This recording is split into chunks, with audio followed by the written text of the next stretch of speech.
Hi guys, Pastor John Mel here. I pray that this sermon will encourage you and deepen your faith. Kung na-bless po kayo sa message na ito, please like and share and tag someone and let's spread the word about the goodness and love of our God. Mabuhay po. Gusto ko lamang pong batiin ang bawat isa ng magandang hapon. At pwede bang batiin natin yung bawat isa ng good afternoon? Good afternoon. Peace be with you. All right. Shalom be with you. And to all our online viewers, we appreciate your dedication po and your support.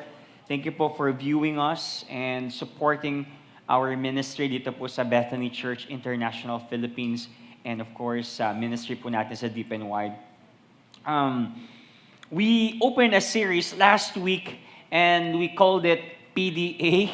Some of you are familiar with this term, PDA, meaning Public Display of Affection. And last time, we talked about loving difficult people. Okay, tignan mo yung katabi mo.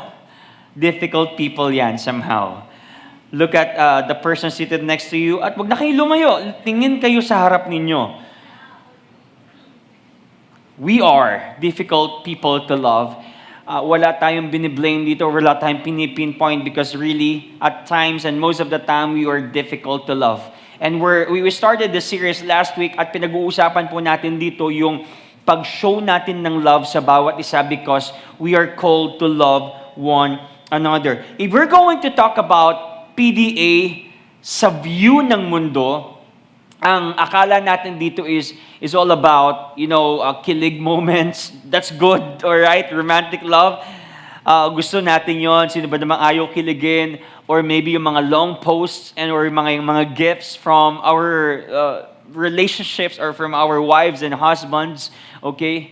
At sa mga kaibigan natin, yun ang definition ng PDA. When we offer romantic love to a person, yun ang tingin natin. But in a biblical way of PDA, ay hindi lang po siya emosyon. But it's also a commitment that loving that person even though he is hard and difficult to love.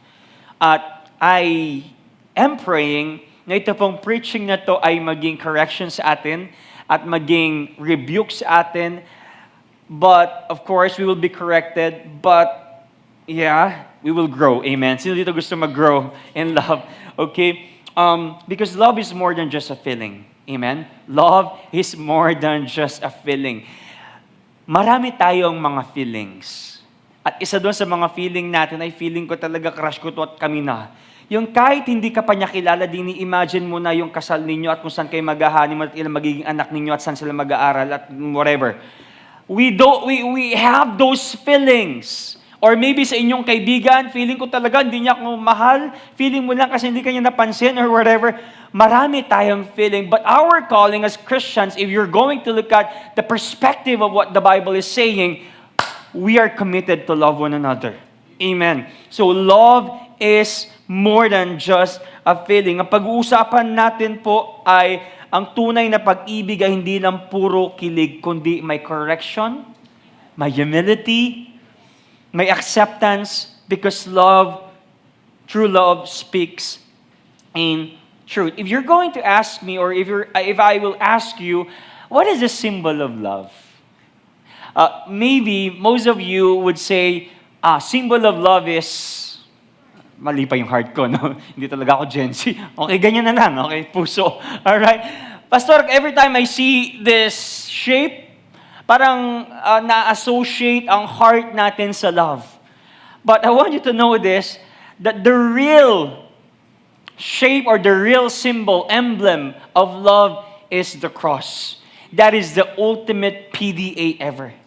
Doon po pinakita ng Panginoon ang tunay na pagmamahal. Even though we're difficult to forgive, even though we're difficult to love, Jesus showed what kind of love the Father has. So, napakagandang mag-reflect po sa part na yun. And John chapter 13, verse 34 to 35, look at this. A new commandment I give to you, that you love one another, just as I have loved you, you are to love one another. By this, all people will know that you are my disciples, if you have love for one another. For sure sa inyo po dito, nag-aaral kayo. At may mga estudyante dito. At bago kayo pumasok sa isang eskwelahan, sa isang university, hinahanapan kayo ng ID, tama? No ID, no entry. Ngayon, kapag nakasuot ka ng ID, tapos color maroon yan, or color brown yan, tapos may konting yellowish, taga-Bethany ka dyan. Or kapag maroon yan at yellow, pumunta ka, may bilog, tapos parang may triangle na ganon, Illuminati ka, biro lang. TSU ka, okay? Di ba? So, inahanapan ka ng ID. And you're being identified that you're enrolled in that specific school kasi meron kang ID. Now, I want you to know this. What is our ID as Christians? Our ID is the way we love. It says here, by this, all people will know that you are my disciples if there's a condition. The people would know that you are my disciples, Jesus said, if you have love for one another. Our ID or identification as Christians is the way we love. We are known that we're Christ's disciples the way we love. So, sa atin po dito, gusto mo makita na Kristiyano ka? Show your ID. What is your ID? Ay, hindi pala. Ganyan pala yan. This is our ID. 1 John chapter 4, verse 7 to 8. Beloved, let us love one another, for love is from God. Look at this. Love is from God. It's not from my wife. It's not from your husband. It's not from your best friend. It's from God. For love is from God, and whoever loves has been born of God and knows God. Anyone who does not love does not know God, because God is love. Alam niyo po, pag nagmamahal tayo, for example, sa eskwelahan ninyo, for sure nag-aaral ang karamihan dito. Praise God, lahat nag-aaral. Alam niyo minsan, kapag marunong kang magmahal, ikaw ang nagiging representation ng pagmamahal. Kasi pag titingnan niyo ang eskwelahan ninyo, di ba, puro siraan, puro bakbakan, puro yung competition, talagang dapat mas maungusan natin to, dapat mas magaling tayo, kundi ganito, whatever. But sometimes, when you know how to love, you become the representation of God. Because you show love. You show mercy. And you become credible na sasabihin, guys, let's love one another. Because it's being seen in your life. That is our ID. Kahit mahirap magmahal. Alam niyo po, while I was doing this message, nag-reflect ako sa buhay ko. Is it hard to love? Yes, it is. It's hard and difficult to love. That's why last week po, di ba, pinag-usapan natin what true love is. True love is serves even when it hurts. Kaya niyo pa po ba mag-serve kahit na nasasaktan ka na? Jesus did that. Tinalikuran siya ng Ama, nasaktan siya emotionally, relationally, spiritually, but still, ang word niya, Eli, Eli, lama sabachthani, why thou you forsaken me? Pero ang sabi niya dito, forgive them, for they do not know what they're doing. Look at that love. Number 2, chooses mercy over revenge. Si Jesus ba may karapatan na bumawi sa atin? Yes, Diyos yun. Kung i-strike niya tayo within one pitik, yes, He can do that. But He did not. Number 3, true love forgives even in suffering. And then true love comes from our relationship with Jesus. You know, loving difficult people is not natural. Tama ba yan? Hindi natural ang magmahal. But it is supernatural. When you love somebody, when you love one another, that is supernatural. Bakit po? Miracle yun. Yun ang tunay na miracle. Kasi hindi lahat ng tao ay nagmamahal. Hindi lahat ng tao ay marunong magmahal. We can also love them because Jesus, but now we can also love them because Jesus first loved us, and we can also love them. Now, last time po pinag-usapan natin yung loving difficult people. Pero we have to balance that. Okay? Alam niyo po, hindi natin ma-express ang ating pagmamahal. Hindi natin ma-express ang ating mercy at ang grace ng Panginoon na binigay sa atin without saying it. Tama ba ako doon? How can you know, Ate Christine, na mahal ka ni Kuya Bren? If he says, I love you, Christine, until my last breath. Oh, narinig mo. Di ba? Because Kuya Bren was able to communicate and say. Now, sa atin dito, paano natin malalaman na mahal tayo ng isang tao? Kapag sinasabi niya. And we have to verbalize. Kailangan nating sabihin, of course, with an action. All right? And I want to bring you on this message, real love, real talk. Real love, real talk. Sa mga pinag-isipan kong title dyan is Real Love, No Cap. Para Gen Z sana. Kasi hindi na real love, real talk na lang. Baka hindi magets ng mga nanonood sa atin dito na ibang nakatatanda sa atin. But real love, real talk. The theme of this message is true love speaks in truth. Ang tunay na pagmamahal ay sinasabi ng may katotohanan at may pagmamahal. Right? Sabi po sa Ephesians chapter 4, verse 15, instead, in speaking the truth in love, we will grow to become in every respect the mature body of Him who is the head, that is Christ. This is the encouragement of Paul sa Church of Ephesus, sa Church of Ephesians. Alam niyo po, okay, iwan ko ng konti, change channel tayo, but related pa rin dito. Isa sa mga bagay na na-appreciate ko sa church na ito, or sa ibang church, or sa kahit saan ka pumuntang church, kasi we're just one church, we were under invisible church. Alam niyo po, ang isa sa pinakamagandang benefits ng being part of the body of Christ is that you can be protected.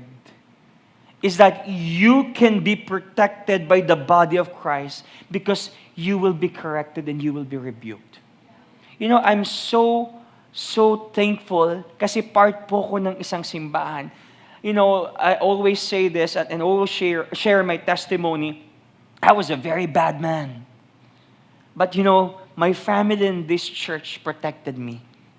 Ngayon ang tanong, Pastor Jomel, ibig sabihin ng pinoprotektahan ay kinukonsente? No. This church chose to love me despite of my weaknesses. And I'm so glad that I'm being part of this church kasi merong pumuprotekta sa akin.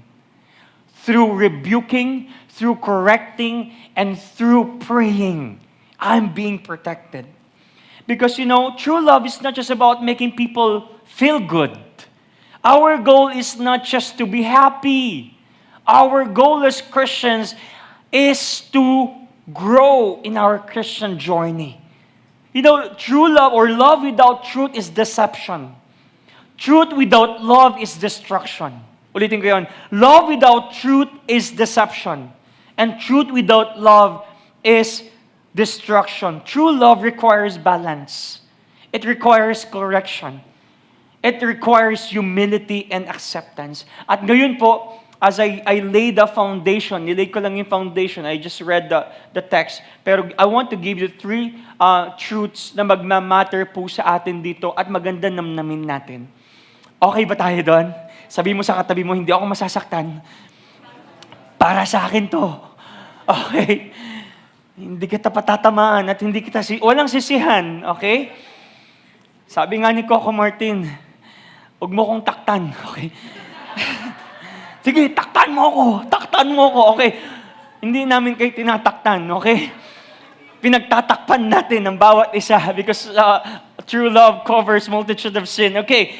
Point number 1, I want to highlight this on this message. Okay. True love is not blind. It sees flaws, but chooses to correct in love. We have this notion, love is blind. Kahit na anong gawin niya, mahal ko siya. That is not true love. You know what? True love sees our flaws.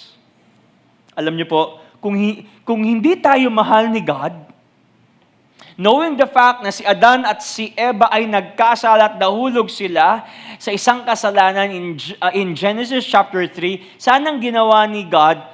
Okay, mga anak, okay na yon. Kalimutan na natin yun. Pero hindi. He has to deal the sin. Kasi nakita niya, oops!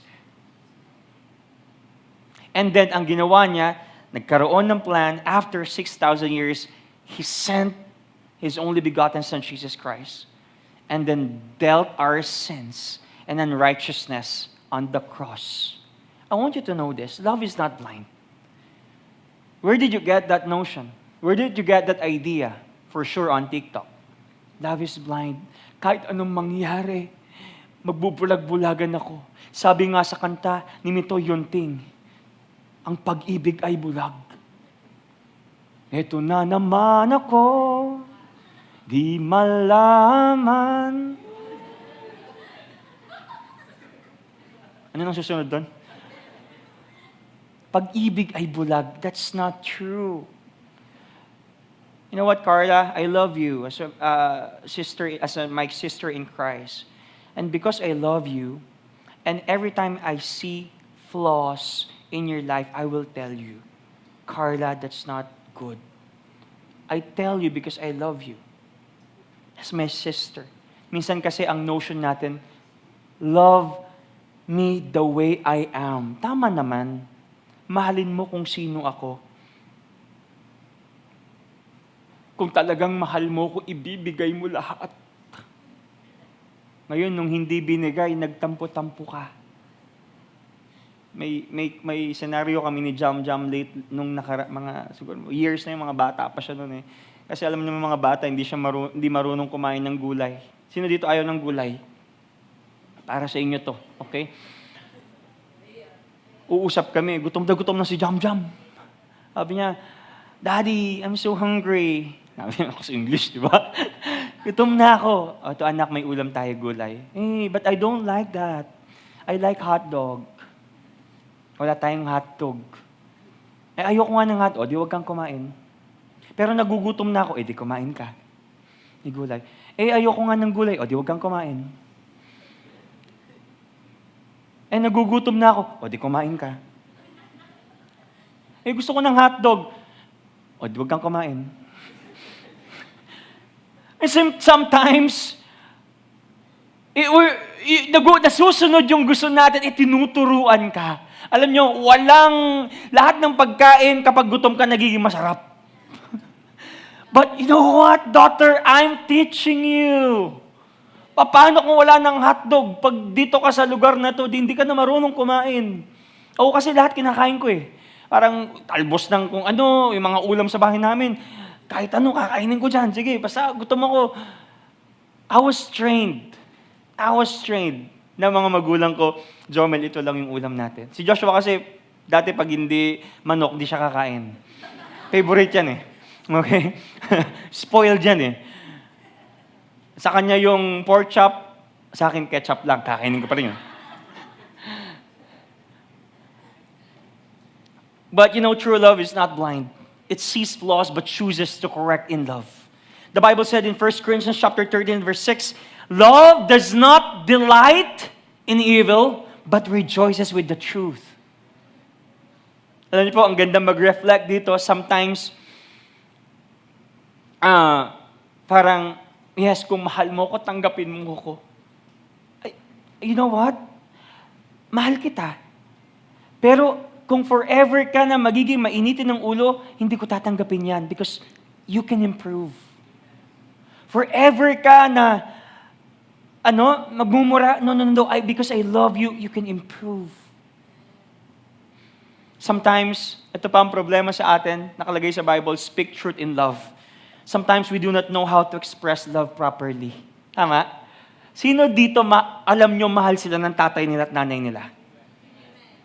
Pero minsan, tayo, sa atin na lang, huwag natin silang sisihin. Minsan hindi natin alam paano express yung love. Sasabihin mo sa jowa mo, mahal kita eh. Mag-aral kang mabuti, tapos binibitog mo, mag-aral ka para sa iyo to. We don't know how to express our love properly. Pero ang tanong, mahal ka ba ng jowa mo? Mahal ka niya. But hindi lang niya alam paano express yung pagmamahal, kaya binibitog ka. Tama? Sabi ng parents mo, mag-aral kang mabuti. Or ng jowa mo, pero sometimes we don't know. I remember this story. Parang may magkaibigan, tapos pinalaga niya yung pusa niya doon sa kaibigan niya. Tapos tinawagan. Kasi nasa US yung kanyang kaibigan. Tinawagan niya yung kaibigan niya, nagpalaga ng pusa sa kanya. Sabi niya, "Bro, grabe! Yung pusa mo patay na." Umiyak ngayon yung taga-US. "Ba't umiiyak? Ikaw naman hindi mo man lang pinaganda. Sana dinahandahan mo man lang.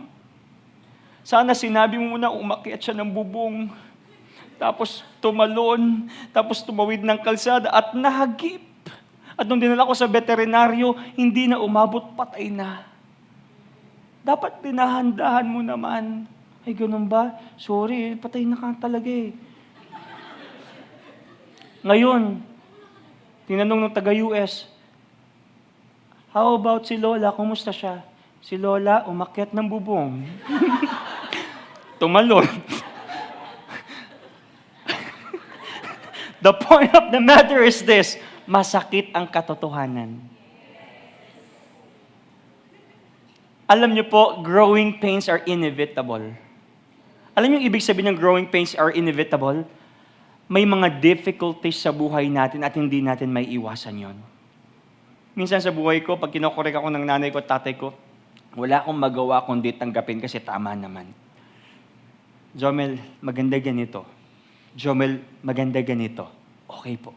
Masakit, pero I know, if I listen to them, I will grow. Alam niyo po, isa sa mga natutunan ko sa simbahan is yung iwasan yung pakiramdaman.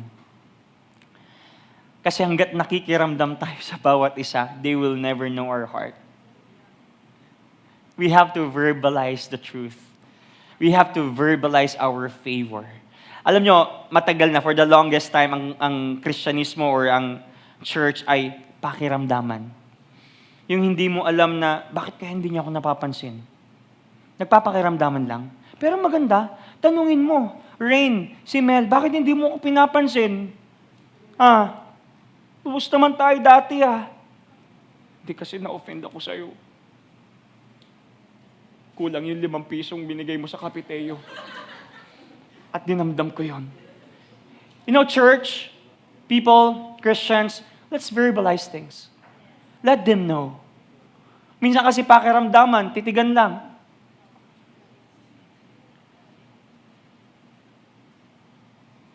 Proverbs 27:5-6. Better is open rebuke than hidden love. Amen? Wounds from a friend can be trusted, but an enemy multiplies kisses. True love corrects, but with love, not condemnation. Sabi mo sa katabi mo, "I love you, kaya kita kino-correct." And speaking of correction, sino dito gusto-gusto po nako-correct? Ako, isa sa mga talagang hirap kong tanggapin yon, i-correct ako. Lalo na pag mas bata sa akin, ang hirap nun. Pero I practice myself, okay, tama nga naman siya sa point na yon. At maganda po sa atin dito bilang Kristiyano, ma-discern natin ang kaibahan ng correction at ng condemnation. Just because you're corrected doesn't mean you're being condemned. Madaling sabihin na, alam nyo, personally, madaling sabihin na mahal kita, Danny. Pero ang tanong, mahal mo pa rin ba ako kapag kinorek kita? Pag okay ang lahat, sige, okay yan, kaibigan kita, whatever, sige, akong bahala dyan. Pero there's a point in our lives na i-correct mo at correct kita. At kapag nangyari yung correction, do you still love that guy, that person? Remember Nathan? Nung kinonfront niya po si David, gumamit si Nathan ng parabola. At pinuntahan niya si David. Ang ganda ng kwentong ito. Sabi ni Nathan, kwento niya yung kwento kay David. Alam mo ba, King David, may 2 tao. Yung isang tao, sobrang yaman, maraming tupa, maraming kambing, maraming baka, sobrang yaman niya. Halos lahat meron na siya. At itong isang tao naman, sobrang hirap, at isa na nga lang yung kanyang tupa. At itong tupa na to, mahal na mahal niya. Sabay silang kumakain, sabay silang umiinom, at sabay silang namamasyal. At alam mo ba, King David, ang ginawa niyong mayaman, kinuha pa niya yung nag-iisang yun doon sa taong mahirap na yun at inihain doon sa mga bisita niya. Nagalit si David ngayon. Sino yan? Dapat patayin niya at dapat siya magbayad 4 times doon sa ginawa niya. Alam niyo sabi ni Nathan, you're the man. Kaya natatakot na pag sinasabi na ako, you're the man. Pero ang maganda kay Nathan, kinorek niya si David in private. Hindi niya binunyag. You know, if God wants to correct you, He sends a good and faithful friend.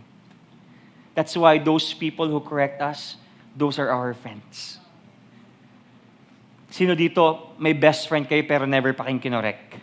I doubt kung best friend mo yun. Meron ba dito, best friend mo, lagi kang kinokorek at feeling mo kontrabida? Yung best friend mo sa'yo, kaibigan yan. Kasi ayaw kanya mapahamak. Proverbs chapter 21 verse 23, watch your tongue and keep your mouth shut and you will stay out of trouble. Amen? Alam niyo po, correction is not rejection. It's our redirection. Meron ba dito nagda-drive na? Tapos may nakalagay doon sa daan na, okay, detour, kasi po may bangin dyan. Anong gagawin pag nakita yon? Dediretso ka pa rin? No, you will detour. You will reroute your way. Same with correction. We are being corrected in order for us to be redirected. Amen. Sabi mo sa katabi mo, thank you kinokorek mo ako. Correct mo pa ako. Correct mo pa ako. Here's my question, may tao ba sa buhay mo na nangangailangan ng gentle correction? Guys, kapag nagko-correct naman tayo, be gentle. Amen? Oh, nakita kita! Hindi ka nag-mentoring. Walang iya ka na. Nanlalamig ka na. Pwede bang pagandahin natin? Sino dito nung mga kabataan ninyo, hindi nyo mainom yung gamot sa ubo? Kasi sobrang pait. Pero ngayon, naiinom mo na, di ba? Kasi may strawberry flavor, may orange, guayabano, duhat, lumboy flavor, kung ano-anong flavor na yan. Why? Kasi napaganda yung lasa. At tinatanggap natin at with the same substance. Same with our correction. Can we just say it with love? But the same truth and substance. Oh, sister, hindi ka na nagdi-devotion. How is your devotion life? Are you willing to correct in love, or are you willing to correct in love, or do you just criticize? Because correction without love is just criticism. Number 2, truth does not manipulate. It builds others up to lift and restore relationships. You know, guys, we speak the truth not to manipulate the people. Kaya minsan ako, bago ako mag-post ng verse sa Facebook, sine-check ko yung puso ko. Teka, may pinaparinggan ba ako regarding this? Hindi, for general. Lord, if I'll make a preaching and sermon, intentionally ba nilalagay ko yung taong ito, ito ka, ipipreach ko ito para matamaan ka? Because we know the truth. And sometimes we use the truth to manipulate people. At para mangyari yung desire at gusto mo. We don't do that. And let's not do that. I remember this story. I know you heard this several times, pero may dalawang magkaibigan. Ang pangalan nitong magkaibigan na babae na to ay si Naki at saka si Lakar. Itong si Naki at saka si Lakar, naglalaro sila. Alam niyo yung tirador? Pa-shooteran sila. Ngayon itong magkaibigan na to, ba't matawa kayo? Okay, itong magkaibigan na to, talaga excited. Ay, itong magkapatid na to, excited sila talagang. Tignan mo, mas shooter ako sa tirador. Bang! Layo talagang mga 100 meters. Bang! Nasushoot nila. Yung si Naki naman, grabe tong si Naki, 3 kilometers. Tignan mo, tatamaan ko yan. bang! And then, yung last shot ni Naki, natamaan niya yung bibe ng kanilang lolo. Sabi ni Lakar, Naki, lagot ka! Ipulong kang kiniinang, isusumbong kita kay nanay, kay lola. And then for how many weeks, ginagamit ni Lakar kay Naki yung truth. O ganito, dahil alam ko yung katotohanan na ikaw ang pumatay doon sa pato, dapat ikaw ang tagahugas for many, many days. Ako, taga-ano lang ako, taga-taob lang, ikaw ang maghuhugas. Hirap na si Naki. Ngayon, one time, si Naki, she decided na sabihin na sa kanyang lola yung katotohanan. Sabi ni Naki, may sasabihin po sana ako sa inyo, lola. Kasi nung last time po naglalaro kami ni Lakar, grabe po, natamaan ko po yung pato niyo, namatay. Umakyat sa bubong. Tinamaan ko, patay.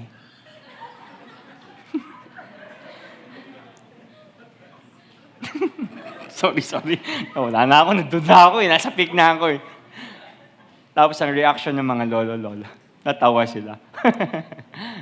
Ang galing mo nga, ang shooter mo nga anak eh. Nakita namin. Alam naman pala. But here's the thing.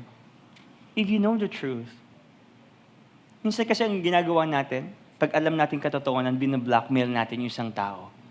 Pag hindi mo ako sinunod, sasabihin ko yung baho mo. But the Bible says, kapag alam natin yung katotohanan at mali yung isang tao, tulungan natin siya para sabihin yung katotohanan at para mag-grow siya. You know, we can use the truth to manipulate people. That's a reality. And speaking truth is not about proving you're right, but about building relationships. Ephesians chapter 4, verse 25, therefore, each of you must put off falsehood and speak truthfully to your neighbor, for we are all members of one body. Christians are called to reject lying. Christians are called to reject deception and dishonesty.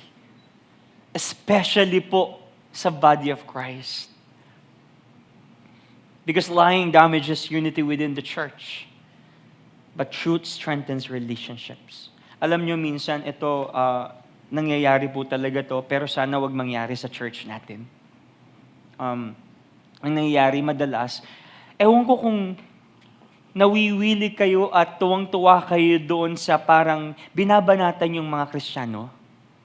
Yung sinisira, for example, may isang church, tapos binabanatan yung isang church. Tapos parang napopromote yung, akala nila napopromote yung sarili nila kapag binanatan nila yung ibang church. I've seen a lot of pastors doing that. But that is not promotion. That is distortion of Christianity. Why? Because we are one body. Danny, halika dito. For example, ako ay isang church, Bethany Church. At for example, ibang church ka. At sisiraan ko yung church ninyo kasi may ginagawang ganito. Tapos yung pastor nila, kung ano-anong pinipreach, ang ginagawa, kinakat-kat, tapos pinagsama-sama, tapos pag pinakita sa Facebook, parang totoo at masama yung tao talagang. Minsan, pag binaba kita, Danny, baba ka. Dalawa kami bumababa. Pero pag tinaas ko si Danny, dalawang kaming tumataas. When you distort and when you destroy the reputation of other churches, you actually destroy your own church. Because you belong to that church. When you destroy our members in this church, posting them on Facebook, telling their mistakes and flaws as if you are perfect, you're actually destroying yourself. Danny, ang pangit ng ugali mo, ang pride mo, as if wala kang pride.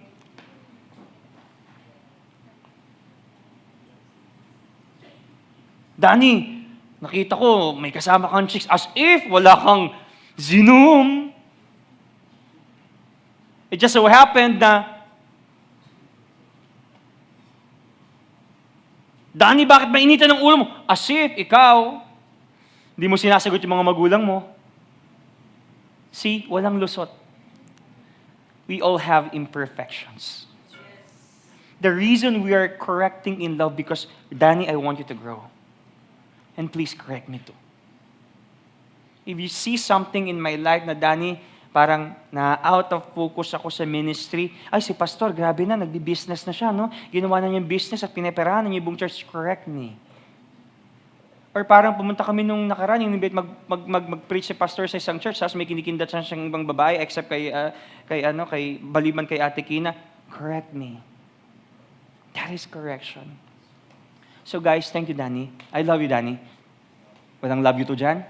Ha? Yan, love you too. Let's normalize that. Look at this, Proverbs 12:22. Lying lips are an abomination to the Lord, but those who act faithfully are His delight. Oh, by the way, tignan niyo po ito. Being truthful is more than just telling facts. Alam niyo yung ibig sabihin or kaibahan ng truth at saka facts? For example, si Ate Kina. Sino ba dito nag-aaral? Okay? Hindi yung pumapasok lang. Okay. Ikaw, nag-aaral ka? Akala ko pumapasok ka lang, JP. Si JP, halika dito, JP. Example tayo. Si JP, for example, kinopyahan niya si Glenn. At nahuli siya ngayon ng teacher niya. Pero ang reality, nangongopya naman talaga siya. Tingnan niyo. Sasabihin niya, JP, nakita kita, tumitingin ka dun sa papel ni classmate mo na si Glenn. Ma'am, yes, tumingin ako sa papel niya, pero hindi ko naman sinulat sa papel ko. Look at that. That is fact. Totoo naman, tumingin siya doon. Pero he's trying to manipulate the truth instead of taking the responsibility. Pero ang truth is ganito. Ma'am, yes, tumingin po ako sa paper ni Glenn kasi ang hirap po, hindi po ako nakapag-review. Alam ko po mali yun, pero hindi ko na po ulitin. That is truth. Truth is that you're willing to be corrected and take responsibility, accept that you committed something wrong. That's humility. Kaya sabi po dito, lying lips are an abomination to the Lord. Now, Proverbs 16:28, a troublemaker plants seed to strife. Gossip separates the best of friends. May kilala ba kayong ganyan? Hindi kayo ito. Okay? Tignan mo yung katabi mo, hindi ikaw ito. Sabi mo. Okay? Parang mahina. Okay? Parang mahina. Okay? Hindi ako ito. Lord, hindi na ako ito. Okay? A troublemaker plants seeds of strife, gossip separates the best of friends. Alam niyo, minsan, aminin natin sa hindi, minsan naging ganito tayo. Okay? Yun, lumakas yung amen natin, di ba? Aminin niyo na. Pero minsan itong nakakapagtaka, no? Ito wala kong patatamaan dito kasi in general to, kasama ako dito. Ganito minsan, yung parang na-overgeneralize mo yung isang tao dahil may isa lang ginawang mali. Lagi ka na ng ganyan! Minsan lang naman na late. Tapos in-overgeneralize mo na. At ito pang masama. Tignan nyo. For example, galit ka sa akin, Glenn. Tapos may grupo kayo or meron kayong batalyon. Sasabihin mo, galit kami sa'yo, pastor. Sa katotohanan, ikaw lang naman talagang galit. Dinadamay mo lang yung buong grupo mo para mas credible. Ngayon, kapag galit ka sa isang tao, stand with yourself. And tell to that person, bro, galit ako sa'yo. Pwede ba mag-reconciliation tayo? The Bible said, a troublemaker plants seeds of strife. Gossip separates the best of friends. Ephesians 4:29, let no corrupting talk come out of your mouths, but only such as is good for building up, as fits the occasion, that it may give grace to those who hear. We do not use the truth to bring down people, but to build them up. Alam niyo po, kapag kinorek tayo, yung taong yun, ibig sabihin, concern siya sa'yo. Ako bilang pastor, bilang tinawag ng Panginoon na magpastor dito. Just because I'm correcting you doesn't mean I'm condemning or galit ako. Paano mo masasabi ng isang tao or isang pastor walang pakialam sa church niya? He will never correct the people. Kasi magkamali ka dyan, okay yan, gawin mo yan, go dyan. Hanggang sa mapahamak ka. John 14:6, Jesus answered, I am the way and the truth and the life. No one comes to the Father except through me. We have to tell the truth and the person of truth who is Jesus Christ. Philippians chapter 2, verse 3 to 4, do nothing out of selfish ambition or vain conceit, rather in humility, value others above ourselves, not looking to your own interests, but each of you to the interest of others. If you're being corrected, tingnan niyo po to, pag nagko-correct kayo, teka, pang sariling interest ko ba to? Or para sa kanya? I'm encouraging him to attend sa D-group, para sa akin ba to? No, para sa kanya eh.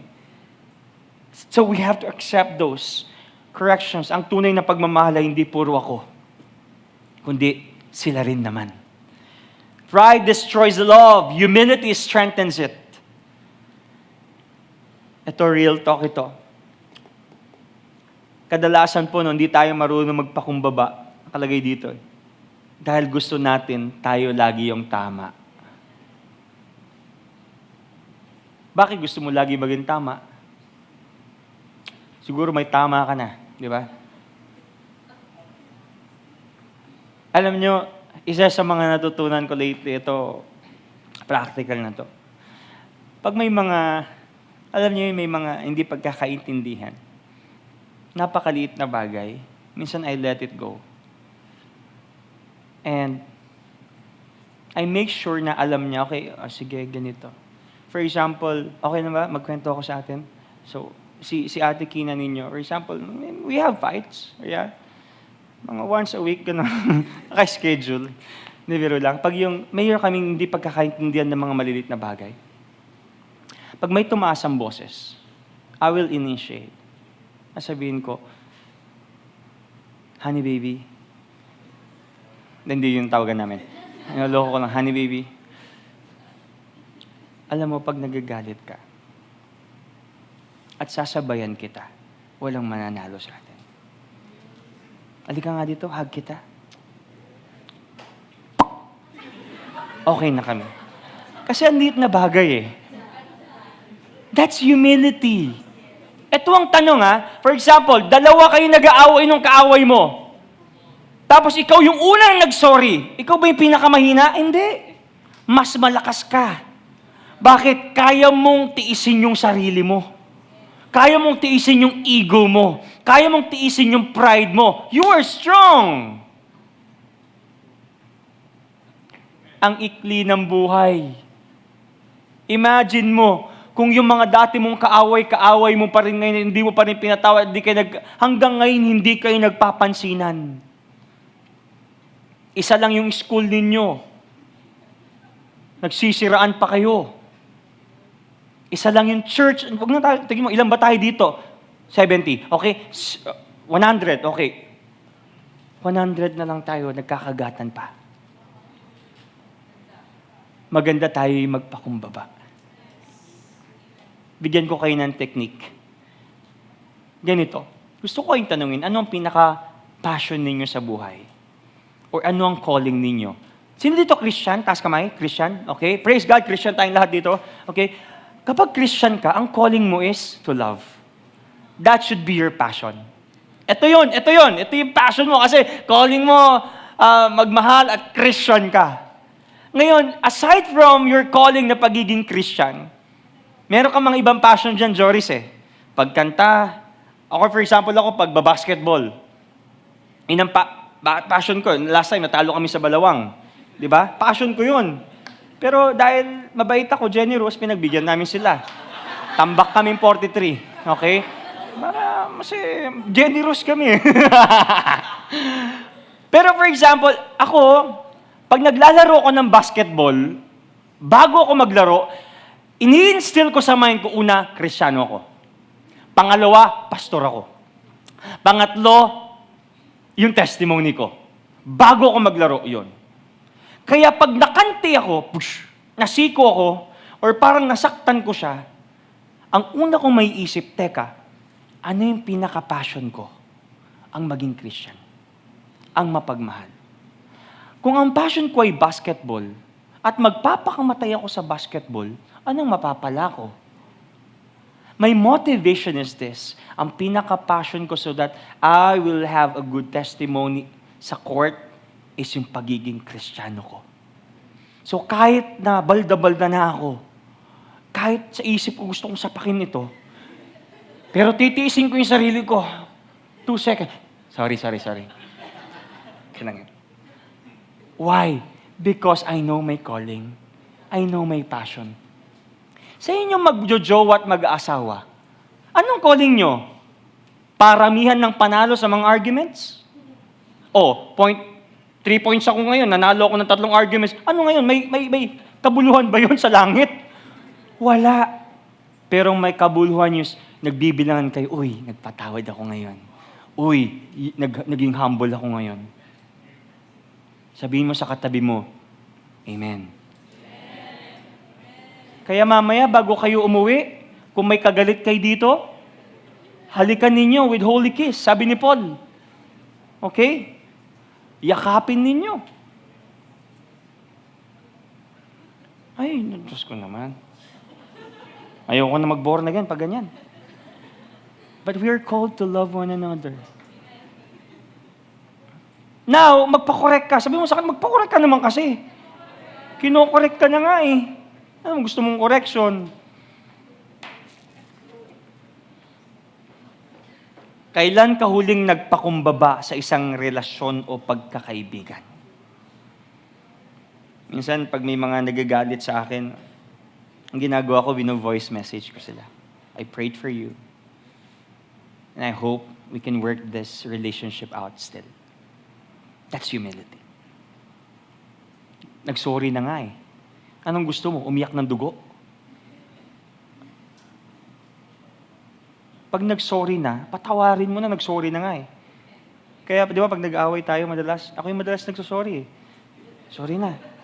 Kasi ayoko ma-stress. Siyempre, mas matanda ako sa kanya eh. Alam mo naman, maraming wrinkles natin, hindi kaya ng skin ko. Pero pag yung meron kaming arguments, sorry. Sige, anong gusto mo? Sige na, mag-shopping ka na dyan, I'll pay for that. Nako, joke lang. Mas marami siyang pera sa akin. Diba? Praise God. Sabi mo sa katabi mo, I love you. I love you. Mamaya, puntahan niyo yung kagalit niyo. Oh, ha? Wala nang galit-galit. Ang may kagalit, pangit. Okay? Kasi pinapapangit ninyo yung image na meron kayo sa Panginoon. Amen? Palakpakan nga natin si Lord.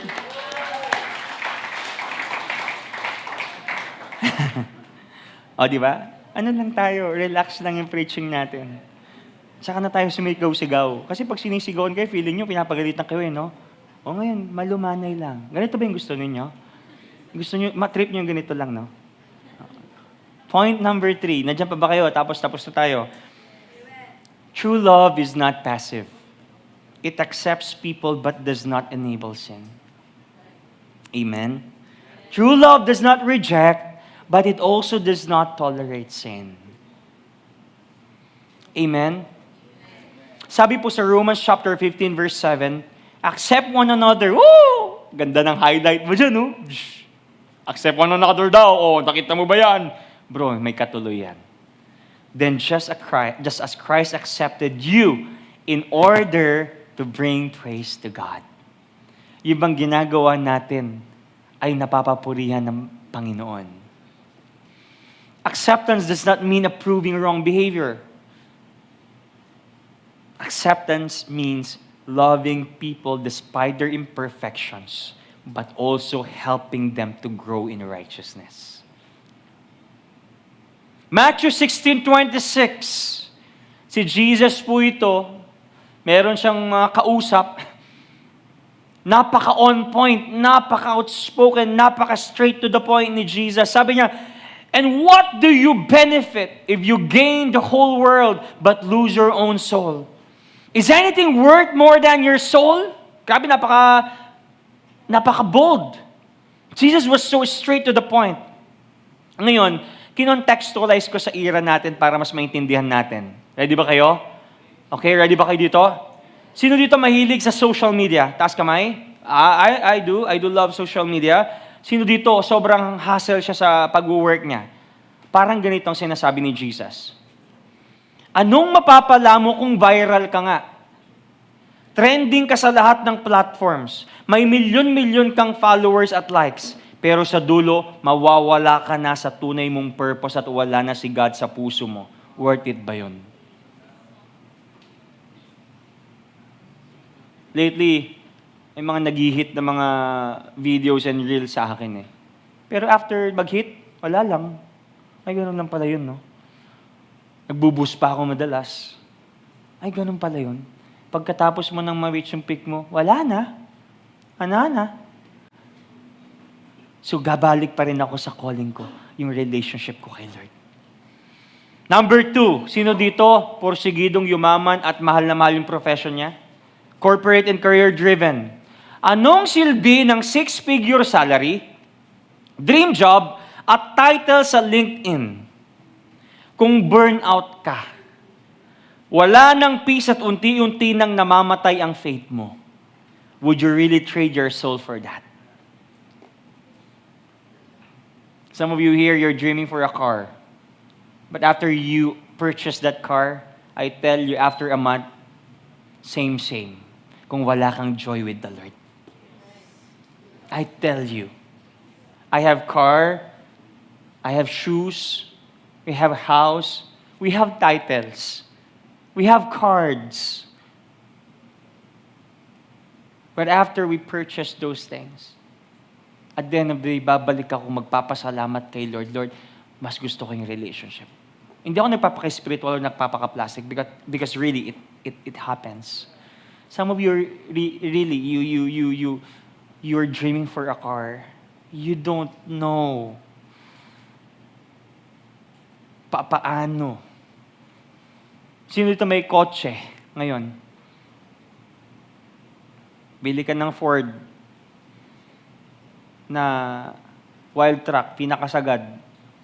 Or yung Raptor, pinakasagad. After a few months, kung mainitin pa rin ang ulo mo, sigaw-sigawan mo yung mga, "Ay! Kamote kid ka! Kamote rider ka!" Wala yung joy.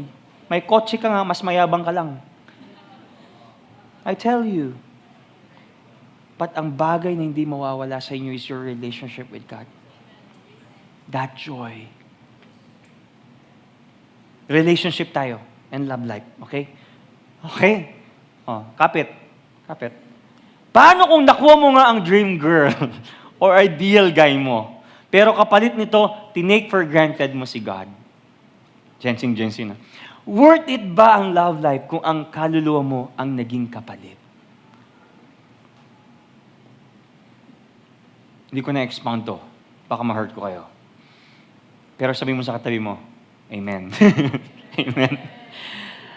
John 8:31-32. So Jesus said to the Jews who had believed in Him, "If you abide in my word, you are truly my disciples, and you will know the truth, and the truth will set you free." Guys, ano ang nagpapalaya sa atin? Anong nagpapalaya sa atin? Katotohanan. Nagpapalaya sa atin ay katotohanan kapag alam natin yung katotohanan. Sabi dito, "And you will know the truth, and the truth will set you free." Sometimes, alam natin yung katotohanan, pero hindi natin ginagawa yung katotohanan. 1 John 3:18, "Little children, let us not love in word or talk, but in deed and truth." Amen. John 8:45-47, "But because I tell the truth, you do not believe me. Which one of you convicts me of sin? If I tell the truth, why do you not believe? Whoever is of God hears the words of God. The reason why you do not hear them is that you are not of God. Guys, matatapos na ako. Paano malalaman ng isang tao ay na kay Lord? If he hears the word of God. Ang pinakamasakit po na mangyari sa isang anak ay kapag hindi niya naririnig yung kanyang ama. Ulit-ulitin ko yan. You will know that you are in God, with God, if you hear the Lord. Remember this, we accept people, but we do not let them remain in their sin. The reason there is correction. Amen. Challenge, are you willing to accept people without judgment, but also encourage them to grow in Christ? Do you love people enough to point them to truth even when it's hard? So guys, bago po tayo matapos, here are my challenges sa bawat isa. This week, who do you need to lovingly correct? Number 2, who do you need to humble yourself before? Number 3, who do you need to accept while also pointing them to Christ? Can I invite everyone to please rise? Praise God. Bago po tayo matapos sa ating service at sa message na to, for sure we will sing one song. Can we just settle our hearts po? Can we just settle our minds? Can we just settle our choice to be humble, to be loving, and to accept correction? And this time, balik ako doon sa tanong, kailan ka huling nagpakumbaba sa isang kaibigan? Alam niyo po, ang liit ng church natin, ang liit po ng pamilya ninyo, ang liit po ng mga friends ninyo, ng group ng friends ninyo. And we will not correct and accept those correction, and we will not forgive and be humble. Dadalhin po natin yan hanggang pagtanda natin. Can you just let it go and tell to that friend, that old friend, bro, sister, I love you with the love of the Lord. I forgive you. Kasi pinatawad din ako ng Panginoon. Before we go po dito sa service natin, and to all our listeners, to all our viewers, if somebody hurt you and wronged you, can you just settle your heart? Lord, I want to choose humility and forgive that person.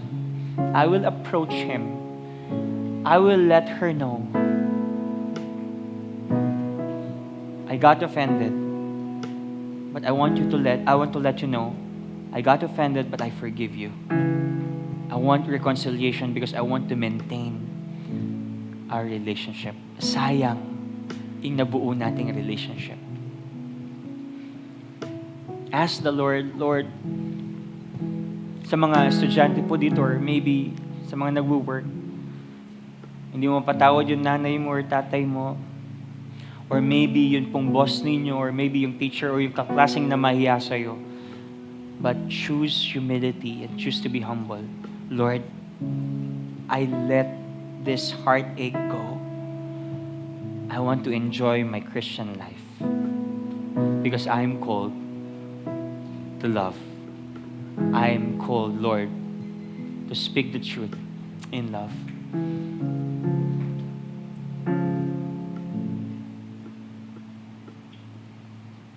"30 seconds. Deal that pain. Deal that heartaches kay Lord po. At sabihin sa Panginoon, Lord, I'm now surrendering it to you. I'm casting all my burdens to you right now.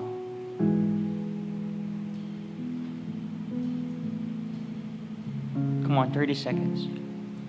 Just talk with the Lord. He sees your pain. He hears you. Hallelujah.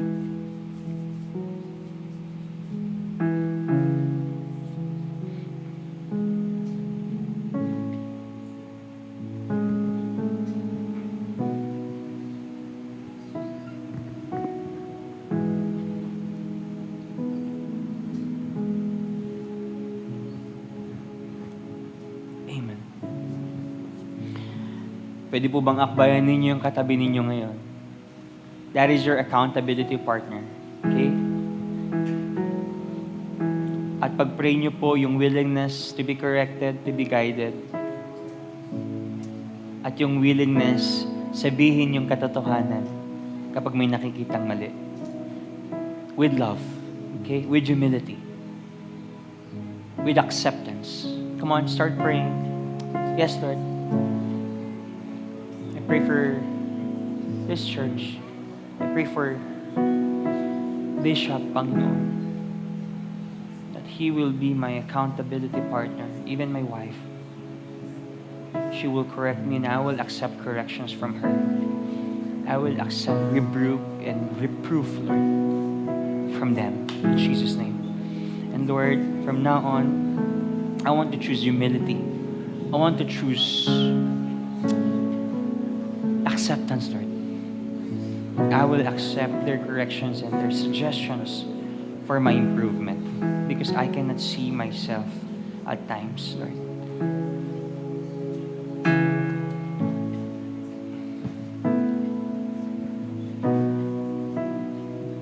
O Diyos ng katarungan at katuwiran. Hallelujah. Na kahit minsan di nabahiran ang kabanalan, kaluwalhatian.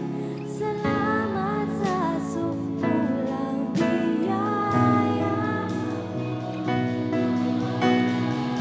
ng pag-ibig na mas malawak pa kaysa aking mga higit pa sa buhay ko.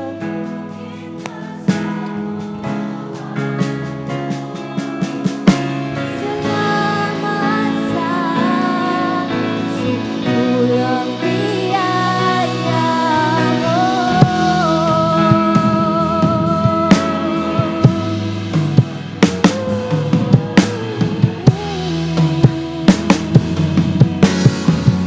Minsan pa, O Diyos ng katarungan at katwiran na kahit minsan inabahiran ang kabanalan,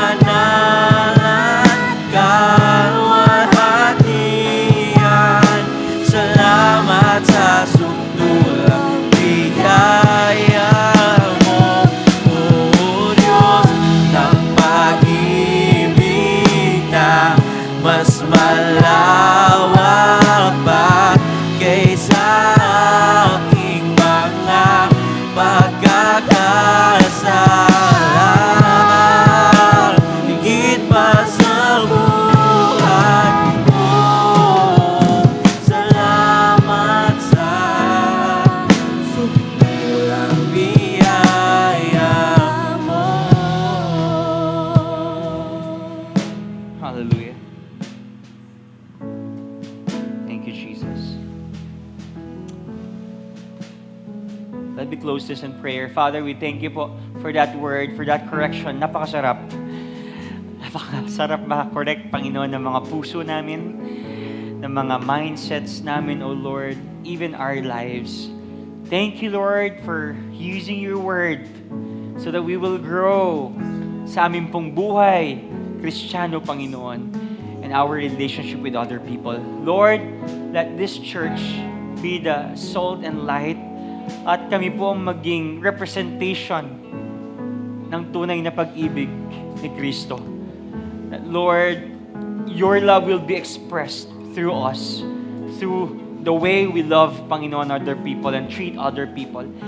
At Lord, sa aming pag-uwi, patuloy na manamnam namin ang inyong salita at may sa pamuhay namin, Panginoon, ang inyong correction at redirection sa buhay po namin. We honor you, we love you, and right now, Panginoon, we release all the pains, we release all the hidwaans, Lord, the pakiramdamans, Lord. we release all those tampuhans, Lord. We will choose to be humble and forgive and love one another because this is our calling and this is our passion and this is our prayer. In Jesus' name we pray. Everybody would say amen and amen and amen and amen. Church is dismissed. See you next Sunday. God bless po. Mabuhay.